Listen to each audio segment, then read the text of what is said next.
வணக்கம் ஃப்ரெண்ட்ஸ். நாங்கள் ஒரு இடத்துக்கு போய்கிட்டுருக்கோம். அந்த இடத்த நீங்கள் பார்த்துருக்கலாம், கேள்விப்பட்டிருக்கலாம். இருந்தாலும் நான் அந்த இடத்துக்கு போன இடத்த உங்களோட ஷேர் பண்ணுறதுல நான் ரொம்பவே சந்தோஷப்படுறேன். வாங்க வீடியோக்குள்ளே போகலாம். ஃபைனலி ஊரை கண்டுபிடிச்சி ஊருக்குள்ளே நுழைஞ்சிட்டேங்க. ஏன்னா ரொம்ப நாள் ஆச்சு நாங்கள் அந்த கோயிலுக்கு போயிட்டு. அதனால் ரொம்ப தூரம் நாங்கள் சுற்றி அலைஞ்சு திரிஞ்சு அதுக்கப்புறம் ஒரு வழியாக ஊரை கண்டுபிடிச்சி உள்ளே நுழைஞ்சிட்டோம். பக்கத்தில் தான் இருக்காங்க. ஆனாலுமே நமக்கு அவ்வளோவா இந்த கோயிலுக்கு நாங்கள் வந்தது கிடையாது. ஒரே ஒரு வாட்டி தான் வந்திருக்கோம். ரொம்பவே சந்தோஷமாக இருந்ததுங்க. உள்ளே போகிறப்பயே அவ்வளோ ஒரு சந்தோஷம். ஏன்னா அவ்வளோ பேரையும் நம்ம பார்த்ததில் ரொம்பவே சந்தோஷமாக இருந்தது. ஏன்னா எல்லாருமே மனக்கவலைகளை தீர்க்கிறதுக்காக தானே நம்ம கோயிலுக்கே வரோம். ஃபைனலி இந்த கோயிலுக்குள்ளே நம்ம வந்தாச்சு. ரொம்ப நாளாக உள்ளே போயிட்டு சாமி நல்லபடியாக பார்க்கணுன்னு சொல்லி ரொம்ப ஆசை. ஆமாங்க, ஏழைக்காத்த அம்மன் கோயிலுக்கு தான் வந்திருக்கோம். வெள்ளலூர் நாட்டில் இருக்கக்கூடிய தெய்வம் தான் இந்த அம்மா. இதுக்கு பெரிய கதையே இருக்குது. ஆனால் அந்த கதையை நம்ம சொல்லிவிட்டு அது தப்பாகிடுச்சின்னு சொன்னால் கொஞ்சம் இதாகிடும் இல்லையா? அதுக்காக நான் அந்த கதையை சொல்லலை. உங்களுக்கு வேணும்னு சொன்னால் யூடியூப்பில் நிறைய பேர் போட்டிருக்காங்க, அதையும் செக் பண்ணிக்கோங்க. இந்த பாருங்கள், ஃபைனலி சாமியை பார்த்தாச்சு. இதுதான் இந்த ஏழைக்காத்த அம்மன் கோயில். நல்லா பார்த்துக்கோங்க. கேட்குறது எல்லாத்தையும் கொடுக்கக்கூடிய தெய்வம்னா இந்த ஏழைக்காத்த அம்மன் கோயில். சாமி தரிசனம்லாம் முடிச்சுட்டு வெளியில் வந்தாச்சுங்க. வந்ததுக்கப்புறம் தான் சாமி எல்லாமே வருவாங்க. இங்கே பாருங்கள், 11 கரை அம்பலக்காரர்கள் வந்துட்டுருக்காங்க. அவங்களுக்கு பின்னாடி மதம் எடுத்துகிட்டு வருவாங்க. குழந்தைங்க 7 பிள்ளைங்க சாமிங்க வந்துட்டுருப்பாங்க. ஒவ்வொருத்தரையாக நம்ம பார்க்கலாம்.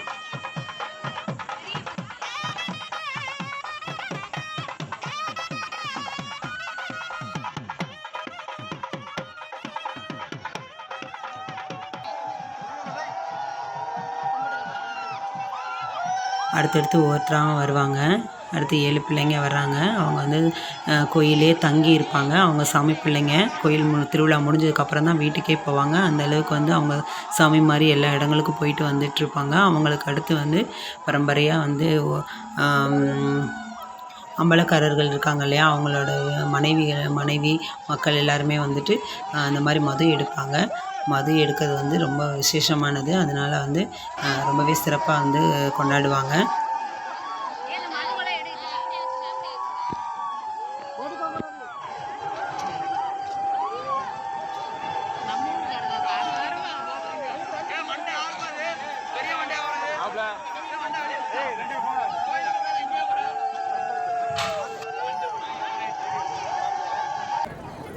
அதுக்கப்புறம் சிலை எடுப்பாங்க. இந்த சிலை எடுக்கிறது அவங்களோட நேர்த்திக்கடன் ஏற்ற மாதிரி சிலை எடுக்கிறாங்க. ஆனால் எல்லாருமே தன்னோட நேர்த்திக்கடன் தீர்ந்ததுக்காகவும் நேர்த்திக்கடனுக்காகவும் எடுக்கிறாங்க. ரொம்பவே சந்தோஷமாக எல்லாருமே எடுக்கிறாங்க. விரதம் இருந்து சிலை எடுக்கிறாங்க. நாங்களுமே நைட்டில் போனதுனால சும்மா நல்லா இருந்தது, ஜெகஜோதியாக இருந்தது. அதுக்கப்புறமா அங்கே இருக்கக்கூடிய அம்பலக்காரர்கள்லாம் உட்காந்து பேசுகிறாங்க கோயில் முன்னாடி.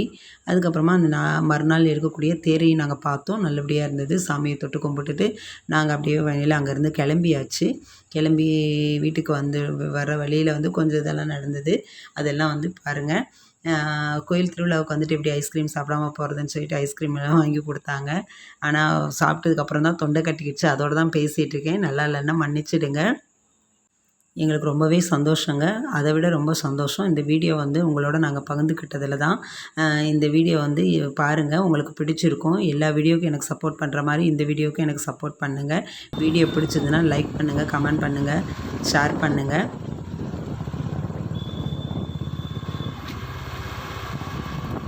ஓகே, நாங்களும் வீட்டுக்கு கிளம்புறோம். பிடிச்சிருந்ததுன்னா லைக் பண்ணுங்கள். தேங்க்யூ.